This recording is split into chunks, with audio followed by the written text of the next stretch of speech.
Ir situācija sekojoša. Mūsu valstī pieauga pensionāru skaits, samazinās jauniešu un darba vecuma cilvēku skaits. Šobrīd ir uz 2 pensionāriem 3 strādājošie. Tā ir, jā. Tas pēc Latvijas bankas datiem. Un tuvākā nākotnē būs 1 strādājušies uz 3 pensionāriem. Tādas prognozes ir, un es jau regulāri arī tiekos un runāju ar profesoru Voļska kungu, valsts sekretāru Manuelu Ali kungu. Viņi ir pensiju sistēmu dibinātāji.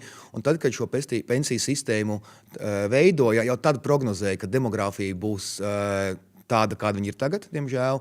Man likās, ka prognozes būs optimistiskāk, bet ne jau tad varēja prognozēt, ka šī demogrāfijas situācija būs tāda. Un principā pensiju sistēmā neko nemainot, līdz 50 gadam būs viss kārtībā.